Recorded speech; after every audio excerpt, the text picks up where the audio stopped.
The stagecoach rattled into Pecos, Texas on a scorching July afternoon in 1878, and when the door opened, out stepped a woman with auburn hair, dust-covered skirts, and three frightened children clinging to her like burrs on a saddle blanket. Margaret Ashford had exactly $12 to her name, no place to sleep, and no husband to speak of, though the gold band on her finger told a different story. She stood in the middle of the dusty street with her daughter Sarah, age 7, holding tight to her hand, while her twin boys, Daniel and David, both 5 years old, pressed against her legs. The children's faces were streaked with tears and dirt from 3 weeks of hard travel, and Margaret herself looked like she might collapse at any moment. The driver tossed down her single trunk with a thud that made her jump. She had sold everything else back in St. Louis just to afford the tickets west. The telegram had been clear. Her husband's cattle operation in West Texas was thriving, and he wanted his family to join him.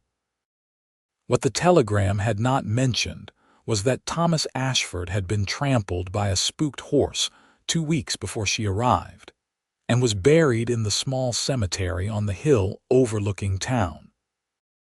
Margaret learned this information from the postmaster within 5 minutes of stepping into his office to inquire about directions to her husband's ranch. The old man had looked at her with such pity that she knew the news was bad before he even opened his mouth. "Mrs. Ashford, I am terribly sorry to inform you that your husband passed 3 weeks back. We sent a telegram, but you must have already left." The world tilted. Margaret gripped the counter to keep from falling. Behind her, Sarah started to cry, and the boys looked up at their mother with confusion in their wide blue eyes. Where is his property? His ranch?" The postmaster cleared his throat uncomfortably. "Well, that's the other bit of bad news, madam. Your husband owed considerable money to the bank. They took the land and what cattle there was to settle his debts. There's nothing left, I am afraid." Margaret walked out of that office in a daze. She stood on the wooden sidewalk with her 3 children and felt the full weight of her situation crash down upon her. She was alone in a strange town with 3 hungry children, barely any money, and nowhere to go. She could not afford tickets back to St. Louis, even if she wanted to return, which she did not. There was nothing for her there either. Her parents were dead, and Thomas's family had never approved of her. The sun was beginning to set, painting the sky in shades of orange and purple. She needed to find shelter for the night, but the hotel looked expensive, and she could not waste her precious few dollars on a single night's lodging when she needed to make the money stretch as far as possible. "Mama, I'm hungry," David whimpered, and Daniel nodded in agreement. "I know, my darlings. We will find something soon." She wandered down the street, trying to think, trying to plan, but her mind felt like it was moving through molasses. She passed the general store, the saloon, the sheriff's office, and then she saw a small restaurant with a sign that read, "Clara's Kitchen." Through the window, she could see people eating, and the smell of cooking food made her stomach clench with hunger. Margaret made a decision. She would spend a little money on a hot meal for the children. They had eaten nothing but dried beef and hard biscuits for days. Then she would figure out what to do next. The restaurant was warm and welcoming, with checkered tablecloths and the smell of fresh bread. A plump woman with kind eyes approached them. "Table for you and the little ones." "Yes, please." They sat in a corner booth, and Margaret ordered the cheapest items on the menu, bowls of stew and bread for everyone. When the food arrived, the children ate like they had been starving, which was not far from the truth. Margaret tried to eat, but each bite felt like sand in her mouth. She was too worried, too scared, too overwhelmed. She was watching her children eat when she noticed a man at the counter glancing over at them. He was tall, probably in his late 20s, with dark hair that needed cutting and eyes the color of coffee. He wore dusty work clothes and boots that had seen better days, but there was something solid and dependable about the way he carried himself. He tipped his hat to her when their eyes met, and Margaret quickly looked away, embarrassed to be caught staring. The man stood up, paid for his meal, and Margaret thought that would be the end of it. But instead of leaving, he walked over to their table. Up close, she could see that his face was tanned from long hours in the sun, and there was a kindness in his eyes that made something in her chest loosen just slightly. "Pardon me, madam. I could not help but overhear you speaking with Clara earlier. You mentioned you just arrived in town." Margaret stiffened, suddenly aware of how vulnerable they must look. "Yes, we did. My name is Robert Yates. I run a ranch about 5 miles outside of town. I happened to be at the post office earlier when you received the news about your husband. I am very sorry for your loss." "Thank you," Margaret said quietly, unsure where this conversation was headed. Robert shifted his weight, looking slightly uncomfortable. "I know this might seem forward, and I do not mean any disrespect, but I could not help thinking about your situation. I have a large house on my property with several empty rooms. My housekeeper, Mrs. Garcia, lives there as well, so everything would be proper. I would be happy to offer you and your children a place to stay until you figure out your next steps. No charge, of course." Margaret stared at him in shock. I could not possibly. "I understand your hesitation, madam, but I want you to know this is not charity exactly. The truth is, Mrs. Garcia has been asking me to hire someone to help her with the cooking and cleaning. The ranch has grown, and we often have hired hands staying in the bunkhouse who need feeding. If you would be willing to help her out, I would be happy to provide room and board for you and your children, plus a small wage." It was too good to be true, and Margaret's first instinct was to refuse. She did not know this man, and the offer seemed impossibly generous. But then she looked at her children, at their tired faces and thin frames, and she thought about the $12 in her pocket and the reality of their situation. "Why would you do this for a stranger?" she asked, searching his face for any sign of ulterior motives. Robert was quiet for a moment, then said, "My mother died when I was about the age of your boys. My father tried to manage on his own, but it was hard.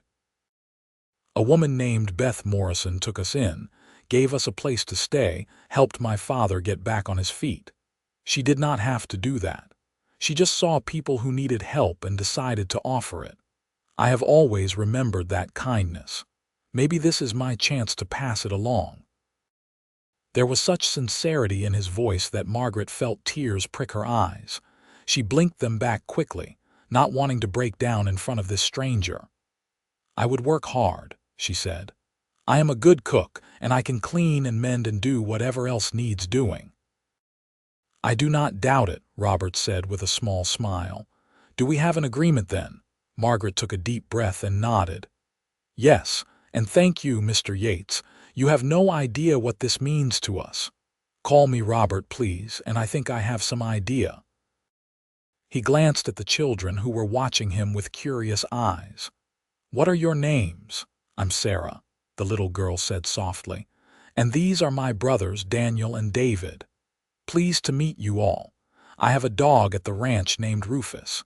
He is very good with children if you like dogs." The boys' faces lit up at this, and even Sarah smiled a little. It was the first time Margaret had seen them smile since they left St. Louis.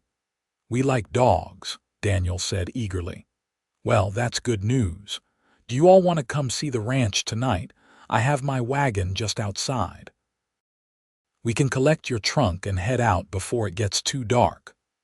Margaret felt a wave of relief so strong it almost knocked her over. For the first time in weeks, she felt like maybe, just maybe, things might work out.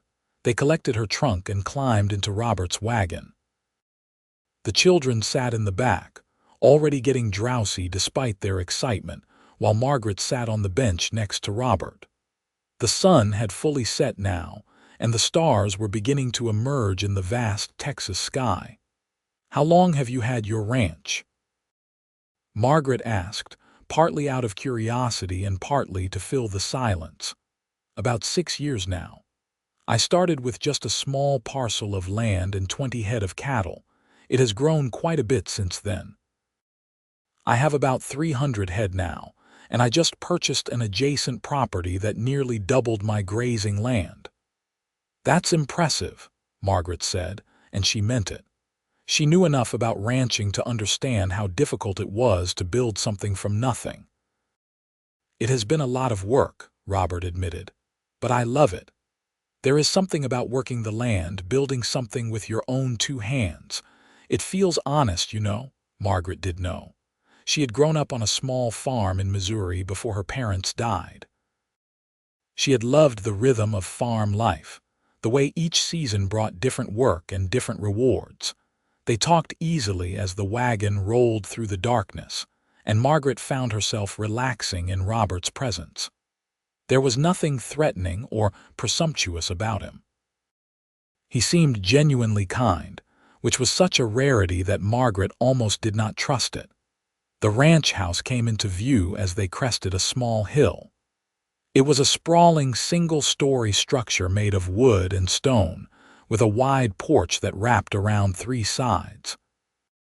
Even in the darkness, Margaret could tell it was well maintained.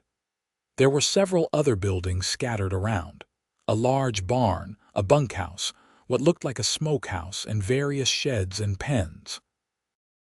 "It is not fancy, but it is sturdy and comfortable," Robert said as he helped her down from the wagon. The front door opened, and a woman stepped out onto the porch. She was middle-aged, with dark hair streaked with gray and a pleasantly rounded figure. Her face broke into a warm smile when she saw them.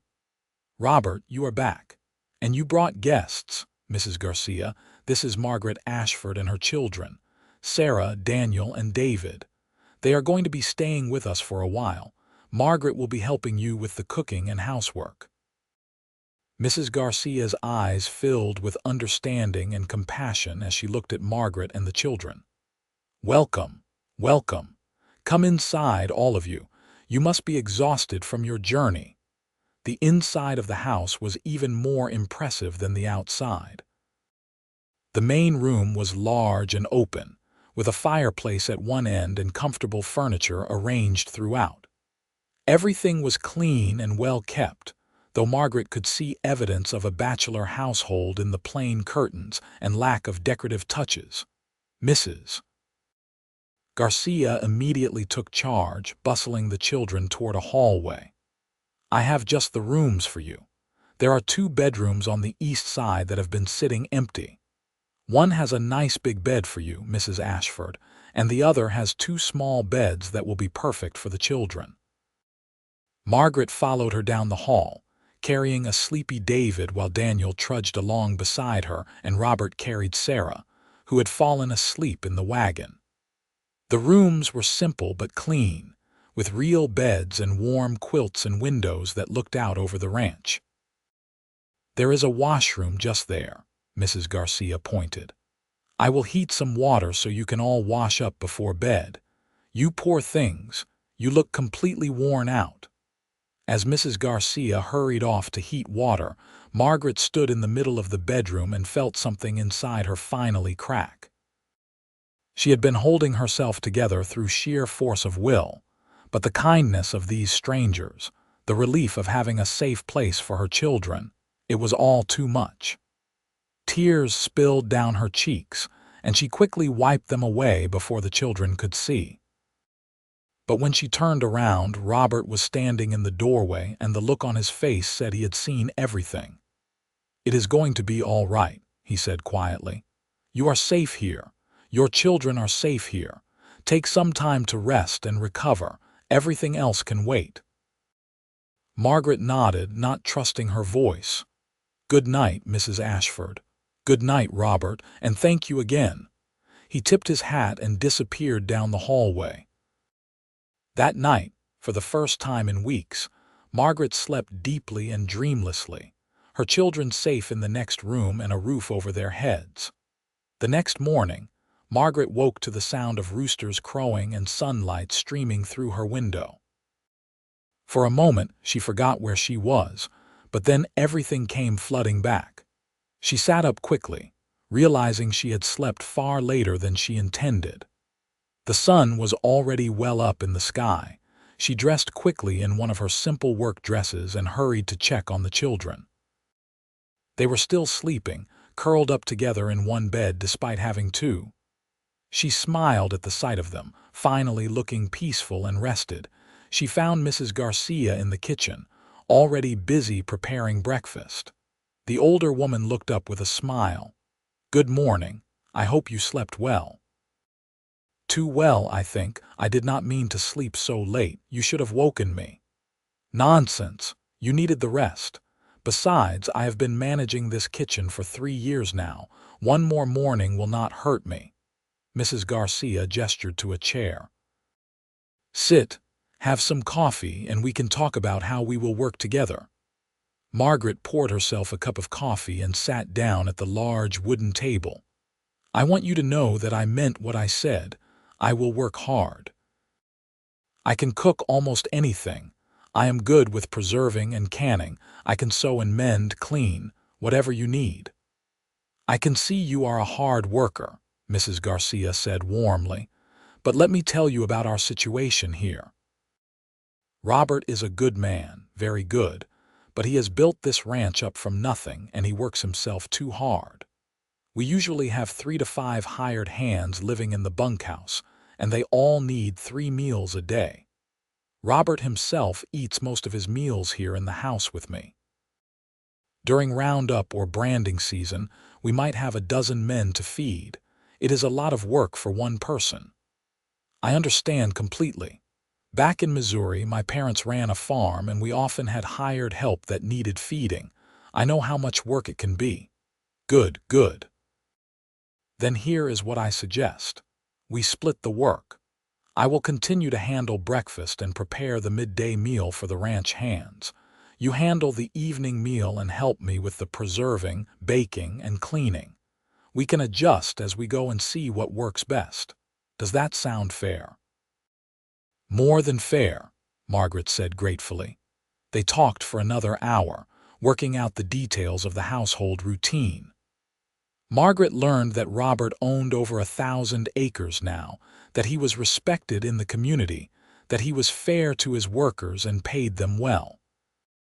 She also learned that Mrs. Garcia's husband had died 5 years ago, and Robert had hired her when she had nowhere else to go. "He has a good heart," Mrs. Garcia said simply. "He does not talk about it much, but he helps people.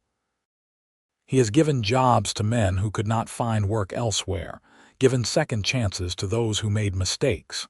Some people in town think he is too soft, but I think he is just human." The children woke up mid-morning, and Mrs. Garcia fed them a huge breakfast of eggs, bacon, biscuits, and fresh milk. Their eyes grew wide at the abundance of food, and they ate until their bellies were full. Afterward, Margaret took them outside to explore. The ranch in daylight was even more impressive than it had been at night. The buildings were all well maintained, the fences sturdy, the animals healthy-looking. She could see cattle grazing in the distance and horses in a nearby corral. As promised, there was a dog, a large, friendly mutt with shaggy brown fur who immediately took to the children, letting them pet him and even tolerating Daniel's enthusiastic hugs. Robert emerged from the barn, leading a beautiful chestnut mare. He saw them and waved, then walked over. "I see you have met Rufus," he said with a grin as the dog bounded over to him.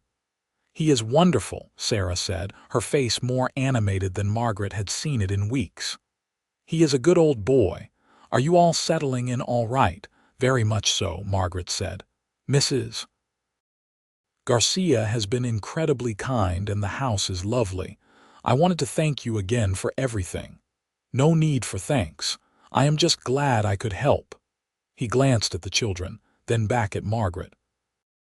"I have some work to do in the barn this morning, but if you would like, the children are welcome to come watch. We have a new litter of barn kittens that they might enjoy seeing." The children looked up at Margaret with pleading eyes, and she laughed. "I think that would be wonderful. Let me just check with Mrs. Garcia to make sure I am not needed in the kitchen. She will be fine for a few hours. Take some time with your children. You have been through a lot." So Margaret and the children spent the morning in the barn, watching Robert work and playing with the kittens. Robert was patient with the children's endless questions, explaining what he was doing and letting them help with small tasks. Margaret watched him with her daughter and sons and saw how gentle he was, how he never talked down to them or dismissed their curiosity. She found herself studying him when he was not looking, noticing the way his hands moved with confidence and skill, the way he smiled when one of the boys said something funny, the way his whole face lit up when he talked about his ranch. He was handsome, she realized, though not in a polished way. His was a rugged, honest handsomeness that came from hard work and good character.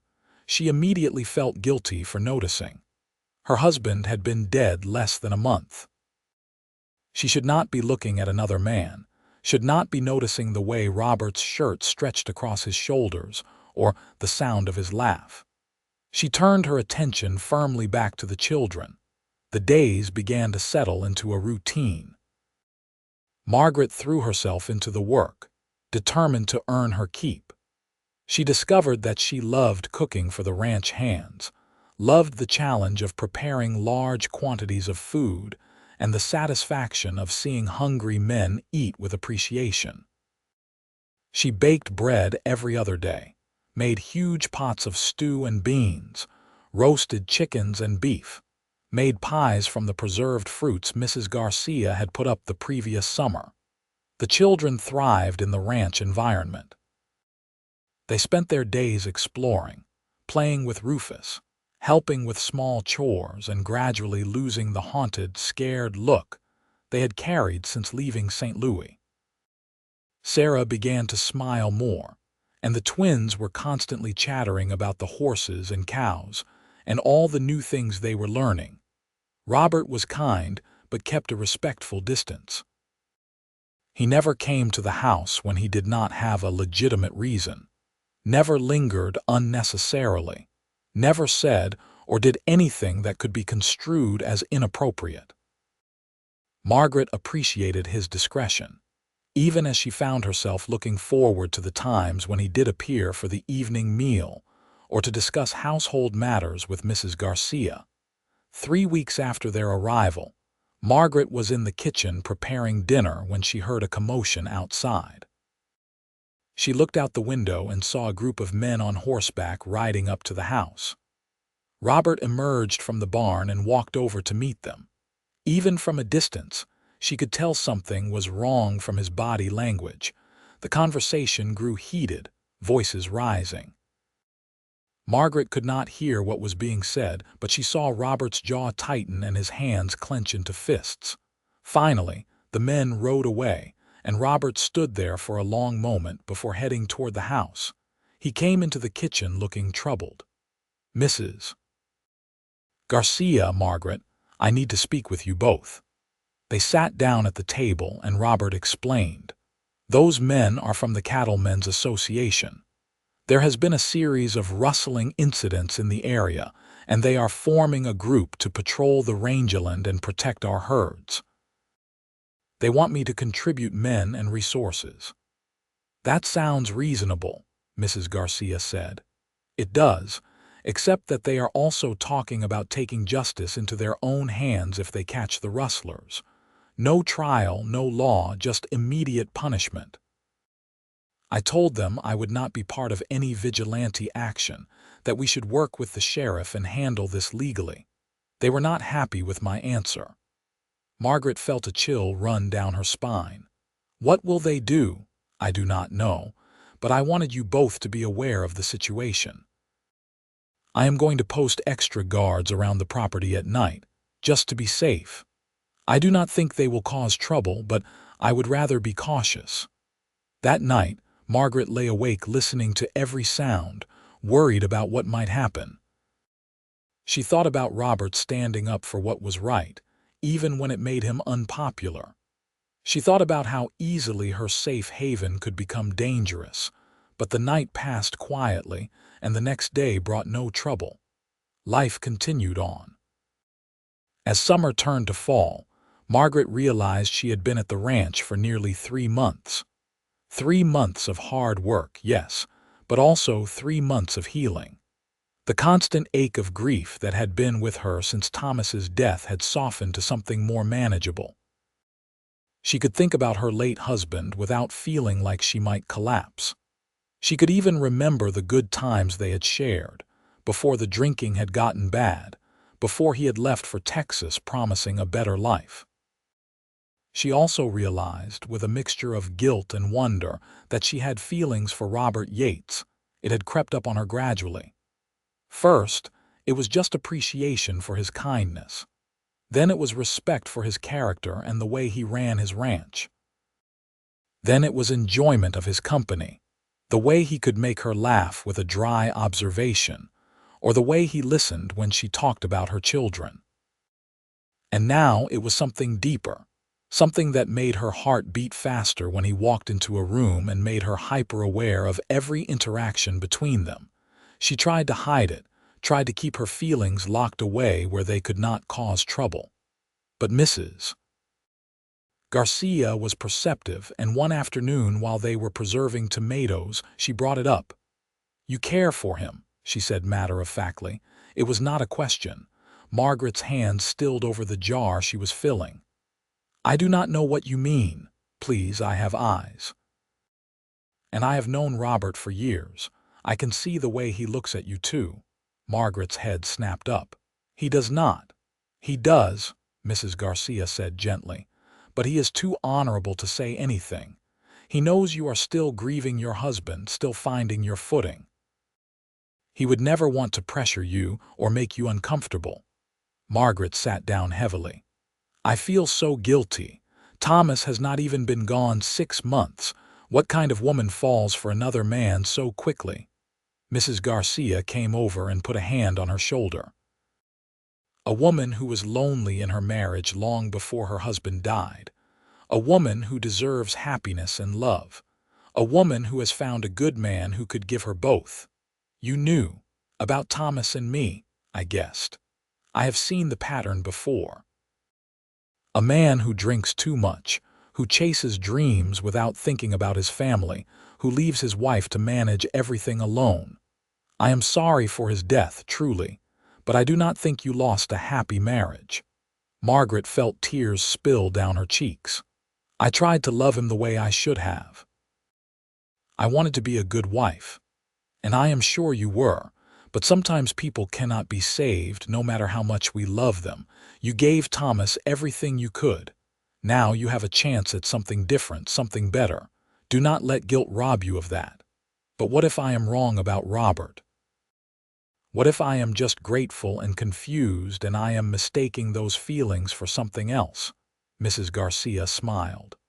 "Only you can answer that. But I have watched you two together for months now. The way you light up when he enters a room, the way he finds excuses to come to the kitchen when you are working, the way you move around each other like you are dancing. That is not just gratitude, my dear. That is love, or at least the beginning of it." Margaret thought about Mrs. Garcia's words for days. She watched Robert more carefully, trying to see if what the older woman said was true. And she began to notice things she had been too cautious to see before. The way Robert's eyes followed her when he thought she was not looking. The way he always asked about her day and listened to her answers like they mattered. The way he had taken to reading to the children at night, giving them the father figure they so desperately needed. The realization that her feelings might be returned filled her with equal parts joy and terror.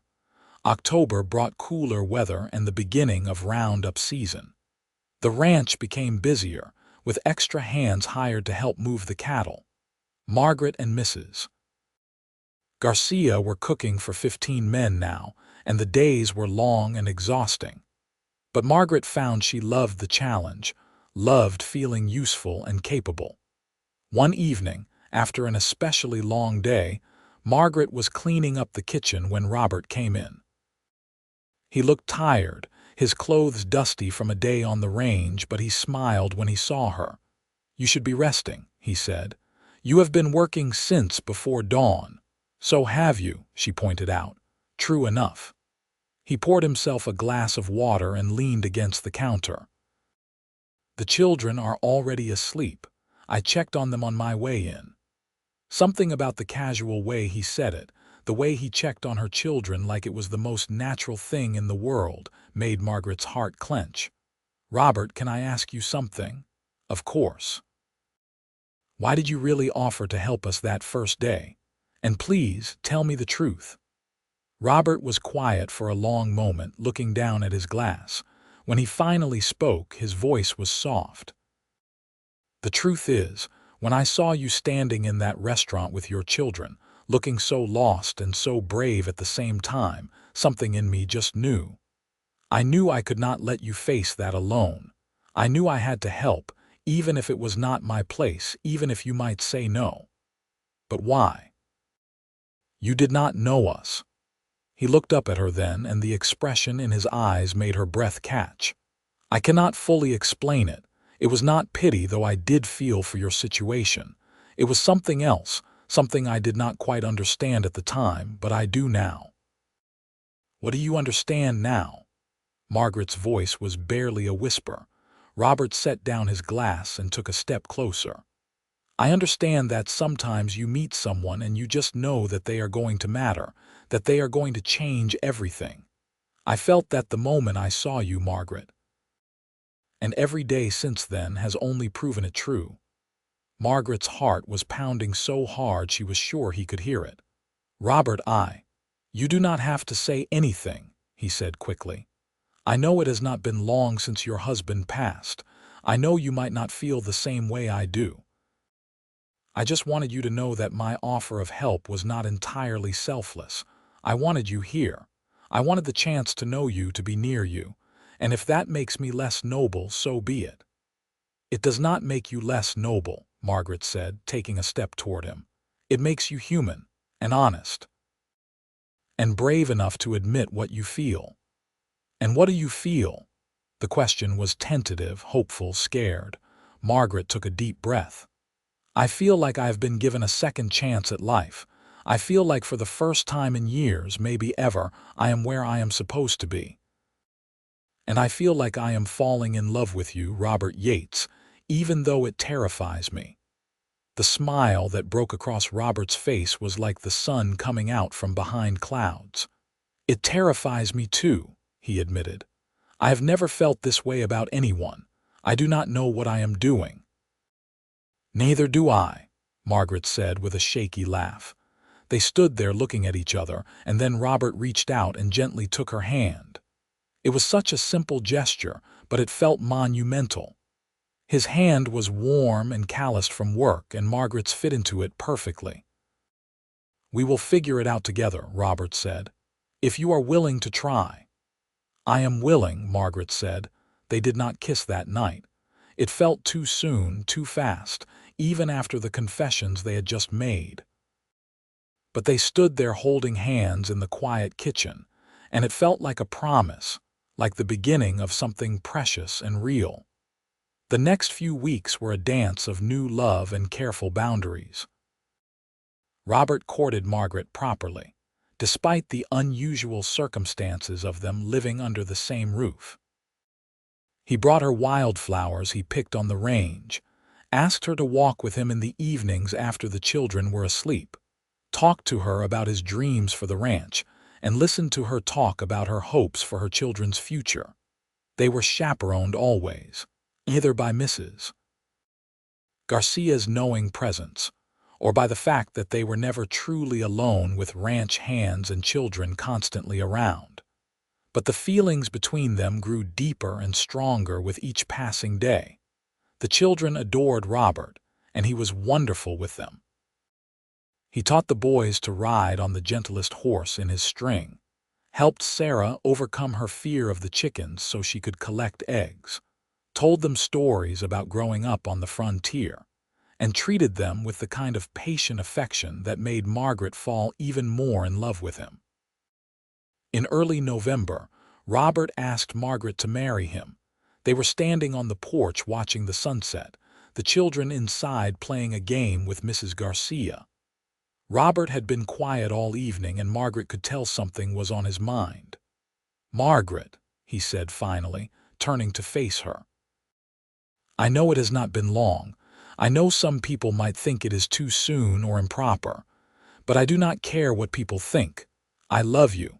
I love your children. I want us to be a family, a real family. Will you marry me?" Margaret felt tears well up in her eyes, but they were happy tears this time. "Yes," she said. "Yes, I will marry you." Robert pulled her into his arms, and they shared their first real kiss as the sun set over the Texas prairie. It was gentle and sweet and full of promise, and Margaret felt like she was finally, truly home.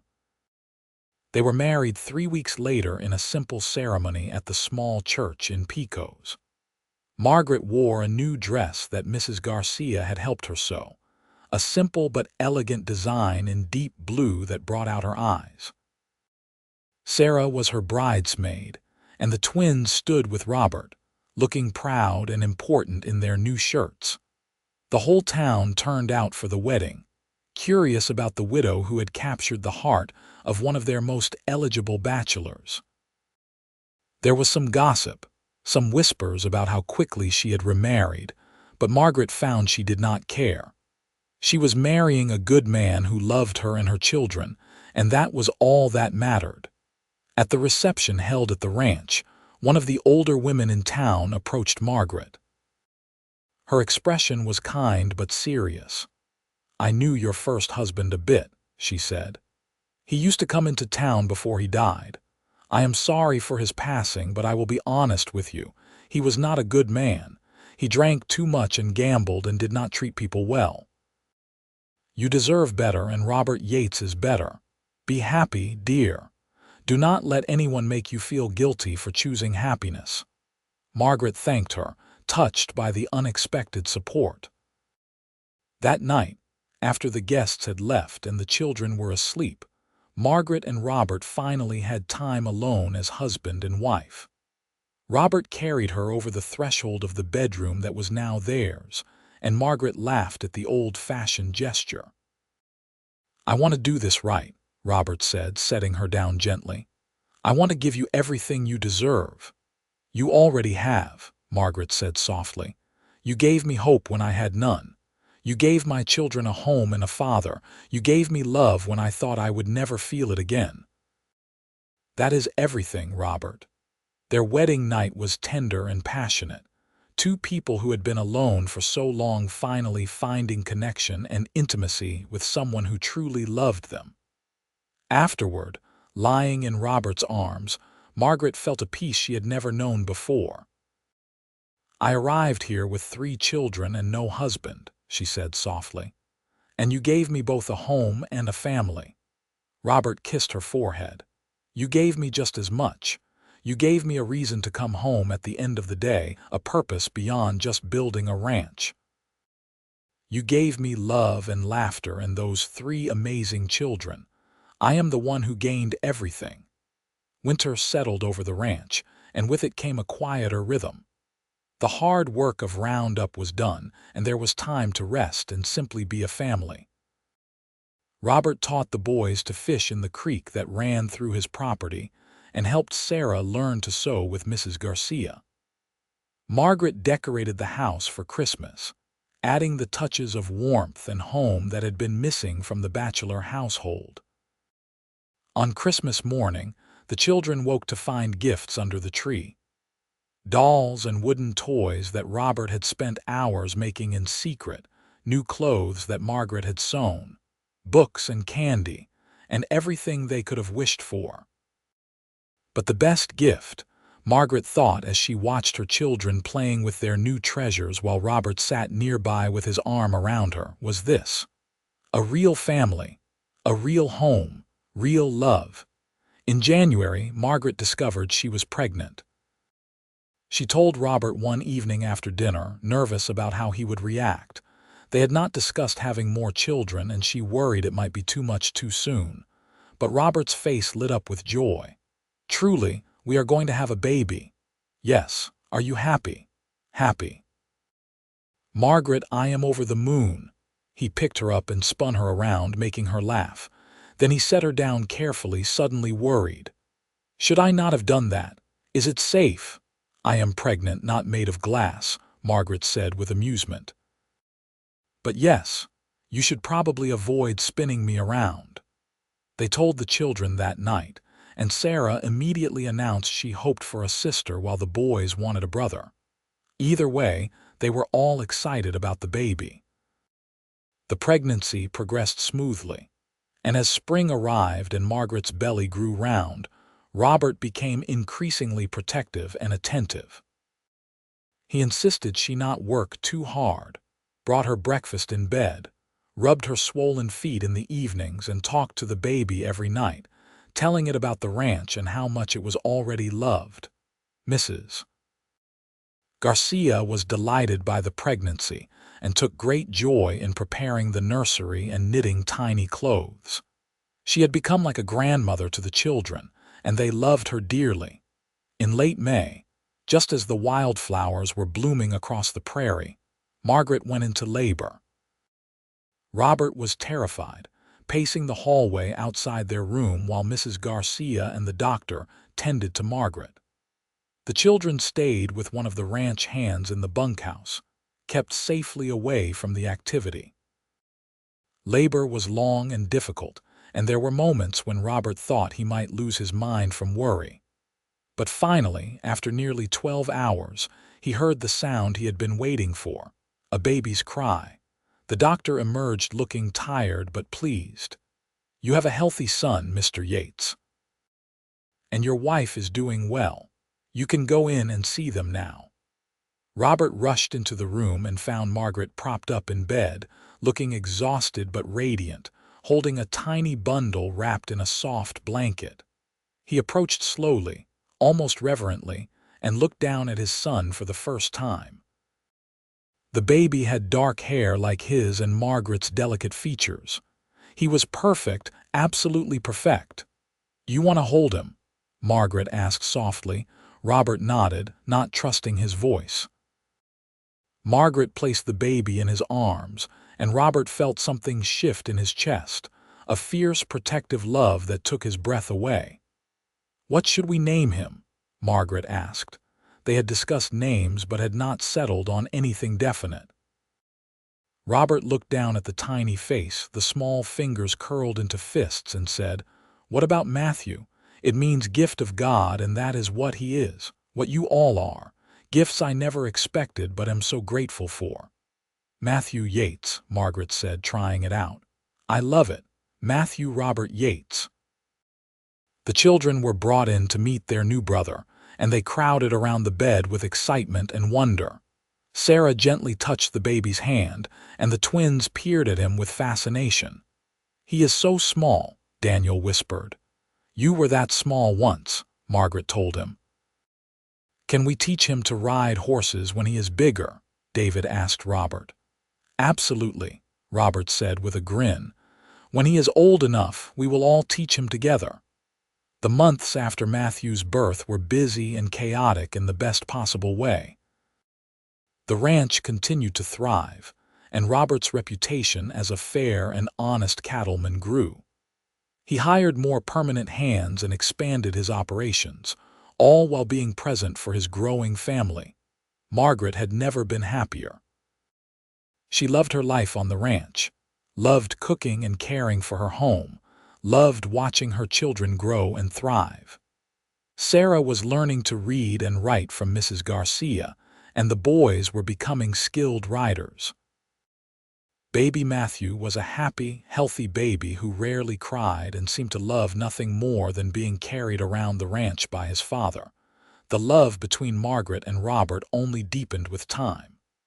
They worked together seamlessly, partners in every sense of the word. Robert valued Margaret's opinions and often asked for her input on ranch decisions. Margaret appreciated how Robert made her feel like an equal, how he never dismissed her ideas or treated her as less than capable.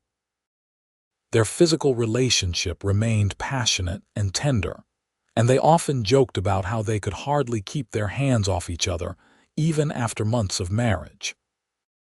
On quiet evenings after the children were asleep, they would sit together on the porch, Margaret in Robert's arms, and talk about everything and nothing, simply enjoying being together.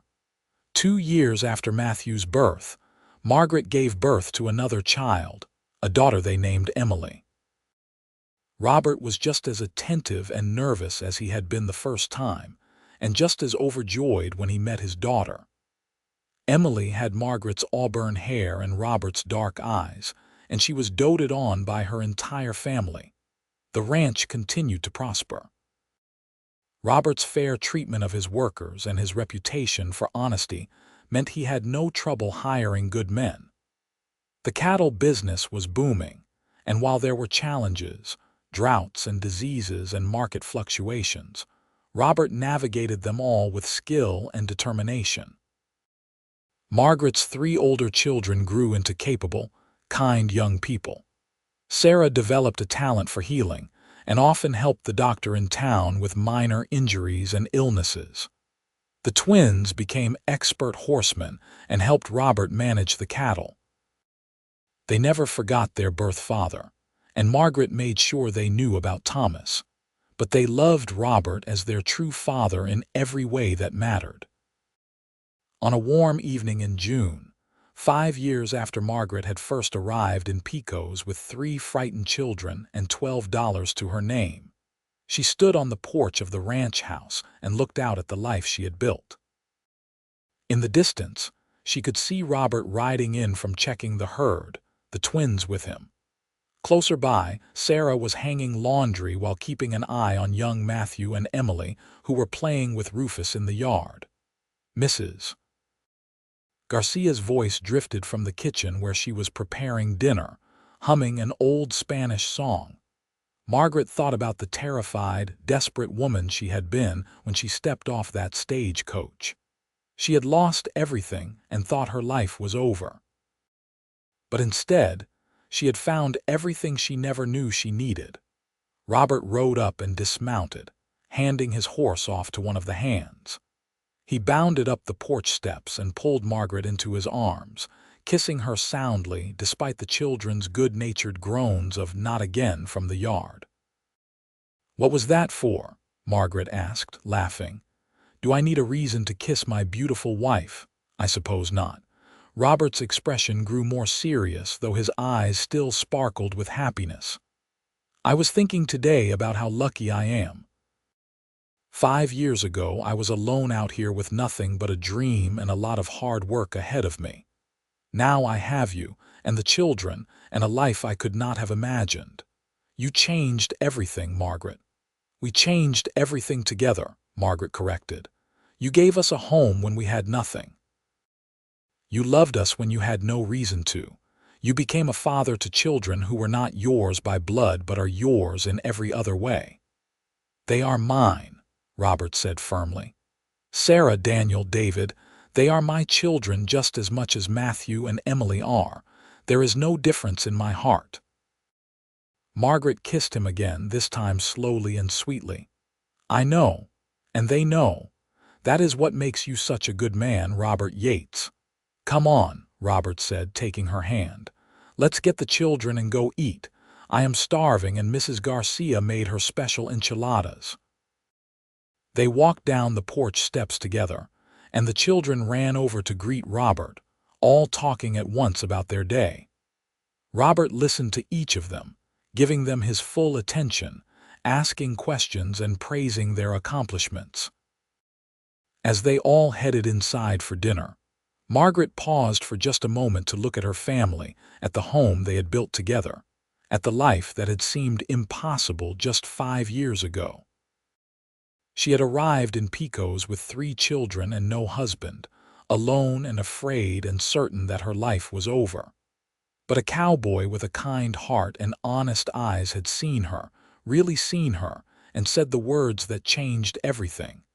"Now you have both." And he had been right. She had both. A family and a love that would last a lifetime. She had found her home, her purpose, her happiness in the most unexpected place and in the most unexpected way. As they sat down to dinner that night, the table full of laughter and love and the warmth of family, Margaret caught Robert's eye across the table. He smiled at her, that special smile he reserved just for her, and she smiled back. This was her life now, messy and beautiful and perfect in its imperfection. This was her family, bound not by blood but by choice and love and the commitment to stand by each other no matter what. The ranch would continue to grow and change. The children would get older, would eventually leave to start their own lives. There would be challenges and setbacks and hard times ahead, because that was simply the nature of life on the frontier. But through it all, Margaret knew she and Robert would face everything together, partners and lovers and best friends. They had built something real and lasting from the ashes of loss and the seeds of hope. Years later, when Margaret was old and gray and surrounded by grandchildren, she would tell them the story of how she came to Texas. She would tell them about arriving with nothing, about a kind cowboy who offered help to a stranger, about falling in love in the most unexpected way. And she would tell them that sometimes the worst moments of your life lead you to the best moments. That sometimes losing everything means you are finally free to find what you were always meant to have. But that was far in the future. For now, on this warm June evening in 1883, Margaret was simply happy. She was home, she was loved, and she was exactly where she belonged. After dinner, as was their custom, the family gathered in the main room. Robert read to the younger children from a book of fairy tales while Sarah and the twins worked on their studies at the large table. Mrs. Garcia sat in her favorite chair, knitting yet another blanket for one of the children. Margaret moved quietly around the room, collecting dishes and tidying up, but mostly just watching her family. These quiet evening moments were some of her favorite times, when the hard work of the day was done, and they could all simply be together. Matthew climbed into her lap when she sat down, his small head resting against her chest. Emily was already asleep on Robert's shoulder, her tiny fist clutching his shirt. Margaret stroked Matthew's soft hair and felt such a surge of contentment that it almost overwhelmed her. "Mama," Matthew whispered, "tell us the story about when you first came here." The other children looked up with interest. They had heard the story before many times, but they never seemed to tire of it. Robert smiled at her encouragingly, and Margaret began to speak, her voice soft in the lamplit room. "Well, it was a very hot day in July, and I stepped off the stagecoach with nothing but a trunk, $12 and you 3, she said, gesturing to Sarah and the twins. I was so scared I could barely breathe. I had just learned that your father had died, and I had no idea what we were going to do or where we were going to go. But then Papa found you," Sarah said, smiling at Robert.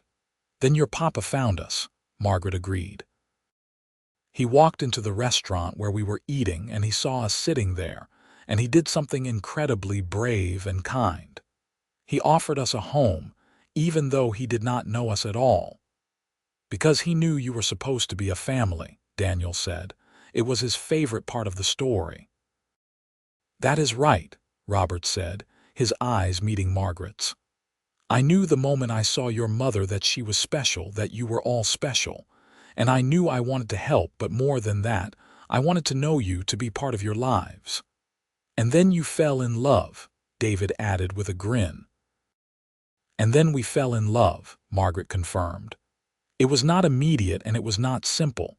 We had to get to know each other, had to learn to trust each other.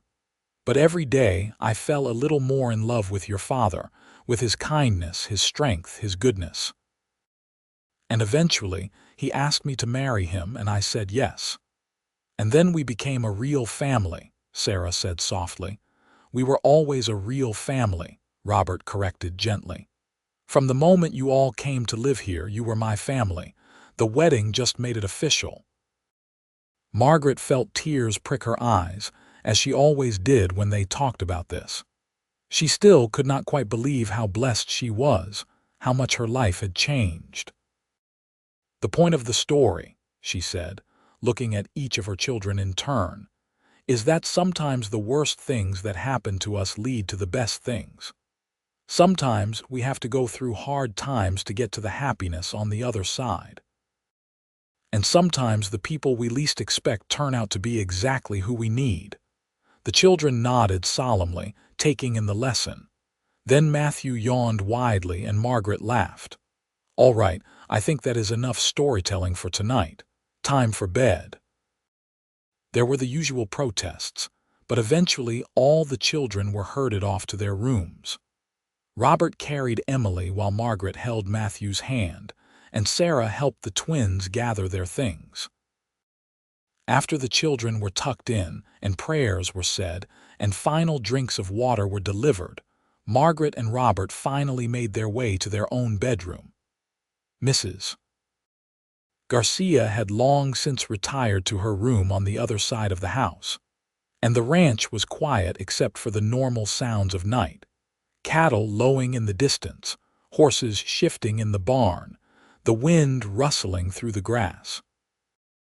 Robert wrapped his arms around Margaret from behind as she stood at the window, looking out at the moonlit prairie. "What are you thinking about?" he asked, resting his chin on the top of her head. "About how different everything is from what I expected," Margaret said. "I thought my life was over when Thomas died. I thought the best I could hope for was survival, just getting by day to day. I never imagined I could be this happy." "Neither did I," Robert admitted. "I had built a good life here, a successful business, but it was empty in a lot of ways. I did not realize how lonely I was until you and the children arrived and filled all those empty spaces." Margaret turned in his arms so she could face him. "Do you ever regret it, taking us in? You could have married anyone, someone without 3 children and a complicated past." "Never," Robert said firmly. "Not for a single second. You and the children are the best thing that ever happened to me. Yes, it was unconventional, and yes, some people in town probably gossiped about us, but I do not care. I love you, Margaret. I love our life together. I would not change a thing."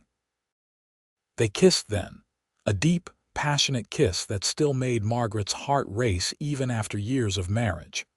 Robert's hands tangled in her hair, and Margaret pressed closer, wanting to eliminate any space between them when they finally broke apart. Both breathing hard, Robert grinned. "Mrs. Yates, are you trying to seduce me? Is it working?" Margaret asked with a laugh, always.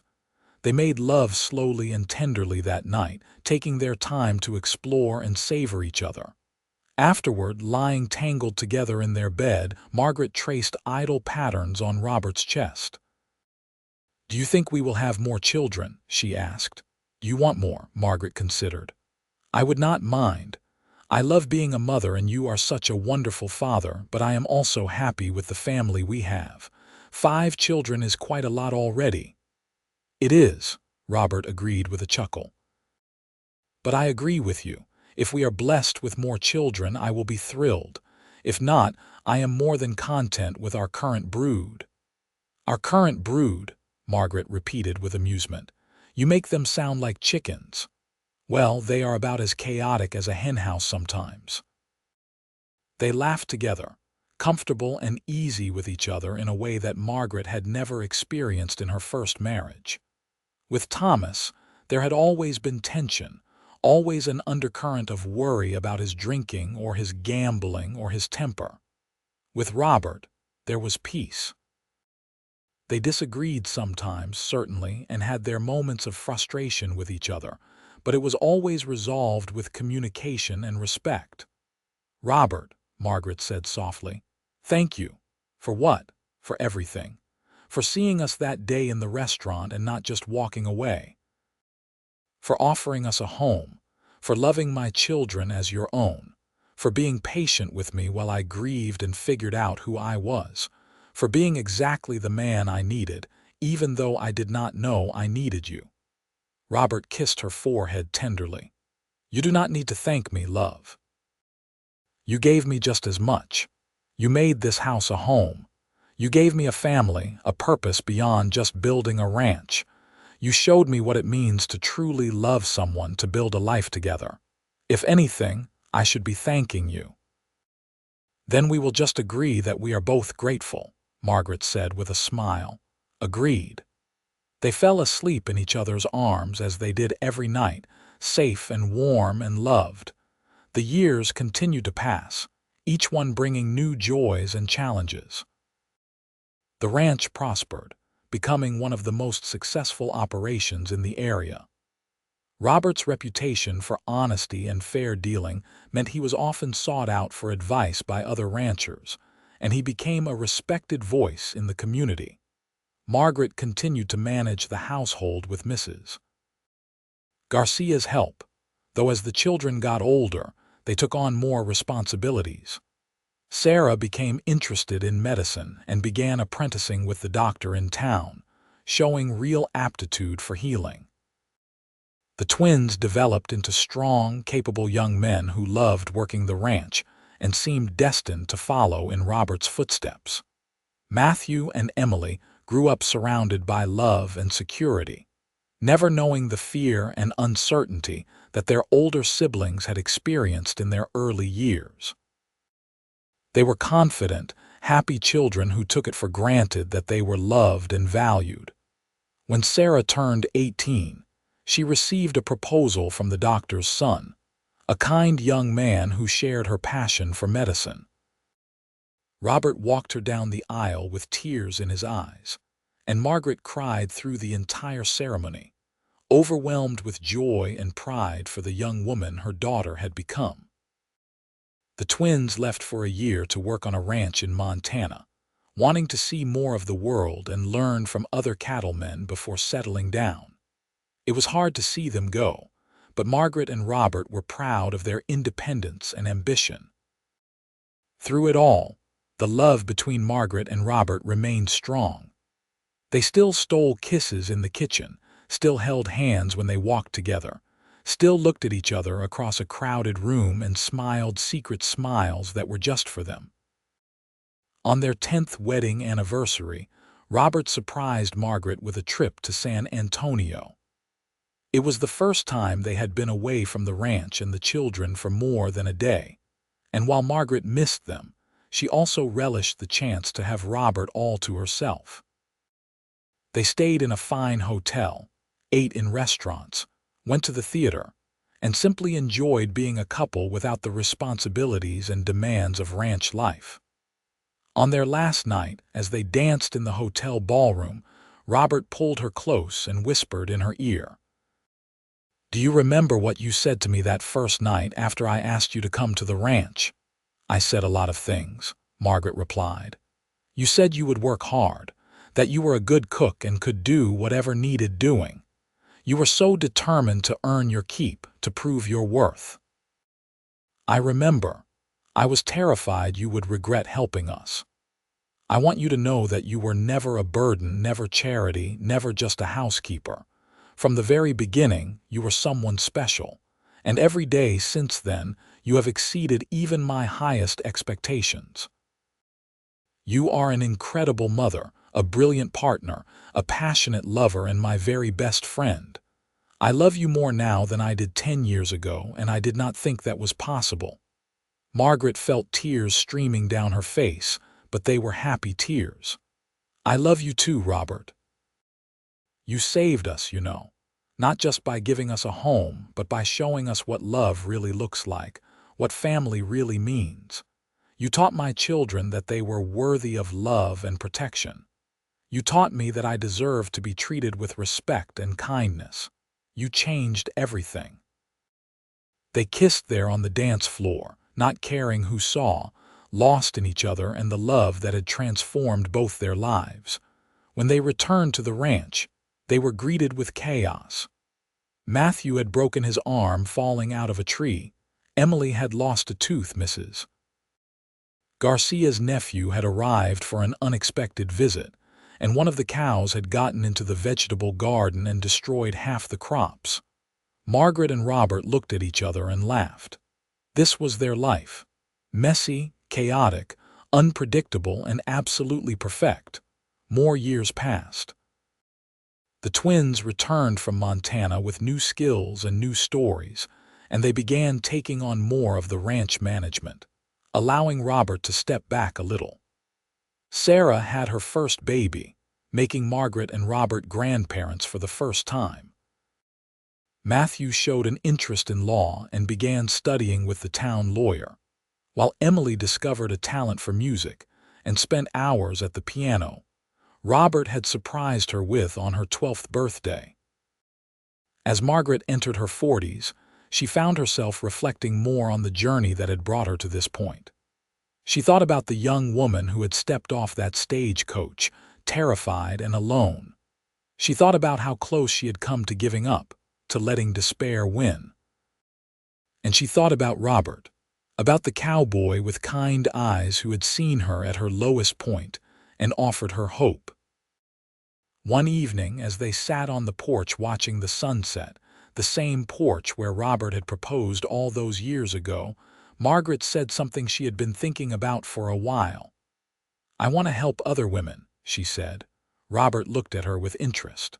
"What do you mean?" "Women like I was.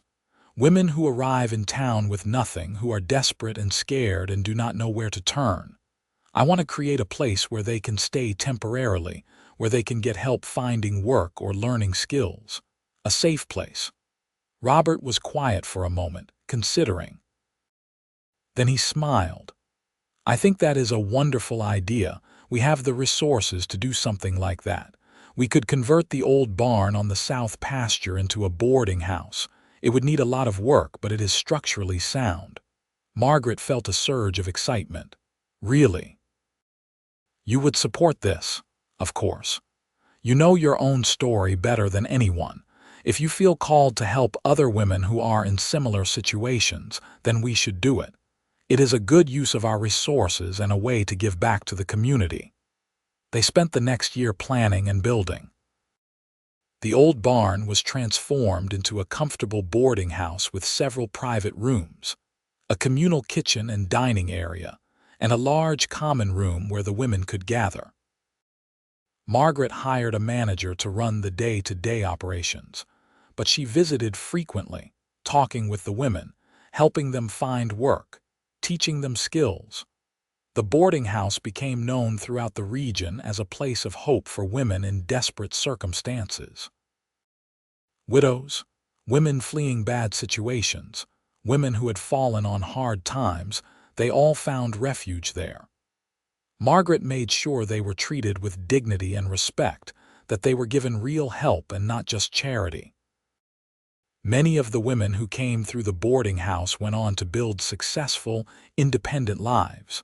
Some found work in town, some remarried, some started their own businesses. Margaret kept in touch with many of them, forming a network of strong, resilient women who supported each other. The project brought Margaret immense satisfaction. She felt like she was honoring the girl she had been, the terrified young mother who had needed help and been fortunate enough to receive it. Now she could be the help for other women who found themselves in similar situations. Robert was immensely proud of her work and supported it completely. He often said that watching Margaret help these women was like watching her bloom, like she had found a purpose beyond just being a wife and mother, as important as those roles were. When Margaret turned 50, the family threw her a huge birthday celebration at the ranch. All 5 children were there with their own families now. Sarah had 3 children. The twins each had 2, Matthew had just gotten engaged to a lovely young woman from town, and Emily was seriously courting a talented musician she had met at a concert in Austin, Mrs. Garcia, now well into her 70s but still sharp as a tack, made all of Margaret's favorite foods. The house was full of laughter and love and the beautiful chaos of multiple generations gathering together. As Margaret looked around at the crowd of people she loved, at the life she had built, she felt overwhelmed with gratitude. She caught Robert's eye across the room, and he made his way over to her, wrapping his arm around her waist. "Happy birthday, my love," he said, kissing her cheek. "Thank you. I cannot believe I am 50 years old. Where did the time go?" "It went into building this," Robert said, gesturing at the gathered family. "Into raising amazing children, into creating a home, into loving each other. I would say it was time well spent." "The best investment I ever made," Margaret agreed. That night, after everyone had left or gone to bed, Margaret and Robert sat on their porch as they had done thousands of times before. The stars were bright overhead, and the night air was cool and pleasant. "Do you ever think about that first day?" Margaret asked. "When you saw us in the restaurant and decided to help?" "Sometimes," Robert said.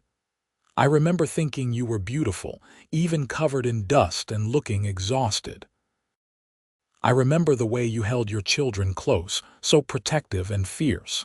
I remember feeling like I had to do something, like I could not just walk away." "Best decision you ever made?" Margaret asked with a teasing smile. "Best decision I ever made," Robert confirmed without hesitation. "You." Getting on that stagecoach to Texas was terrifying, and I thought it might be the worst mistake of my life. But it brought me to you, to this life, to everything I have now. So yes, best decision I ever made too." They sat in comfortable silence for a while, then Robert said, "You know what I think the secret is? To a good marriage, I mean." "What?" "Choosing each other every single day. It is not just the big choice we made at the altar. It is choosing to be kind, choosing to listen, choosing to forgive, choosing to love, even on the hard days. Every day I choose you, Margaret, and I will keep choosing you for as long as I live." Margaret felt tears well up in her eyes. After all these years, Robert could still make her cry with his honesty and his love. "I choose you too," she whispered. "Every single day I choose you." They kissed under the starlight, two people who had found each other in the most unlikely circumstances and built a love that would last a lifetime. As they finally headed inside to bed, Margaret paused at the doorway and looked back at the ranch spread out before them. This place had been her salvation, her home, her future. And Robert had been the one to give it all to her, not because he had to, but because he wanted to, because he saw her worth when she could not see it herself. She arrived in Pecos with 3 children and no husband, desperate and afraid and certain her life was over. A cowboy with a kind heart and steady hands looked at her and said, in words and in actions, "Now you have both." And she did. She had a home, a husband, a family, a purpose, a life richer and fuller than she had ever imagined possible. She had love, real love, the kind that sustained and strengthened and brought out the best in both partners. As she climbed into bed next to Robert, feeling his arms come around her like they did every night, Margaret sent up a silent prayer of thanks. Thanks for the journey that had brought her here, even the hard parts. Thanks for the man beside her who had changed her entire world. Thanks for the life they had built together, brick by brick, day by day, choice by choice. This was her happily ever after, not the fairy tale kind with magic and perfection, but the real kind built on hard work and commitment and love. And it was more than she had ever dared to dream of, more than she had thought possible on that hot July day when she stepped off a stagecoach into an uncertain future. She had found her home. She had found her love, She had found herself. And it was all because a cowboy with kind eyes decided to offer help to a stranger, and that help had transformed into something beautiful and lasting and true.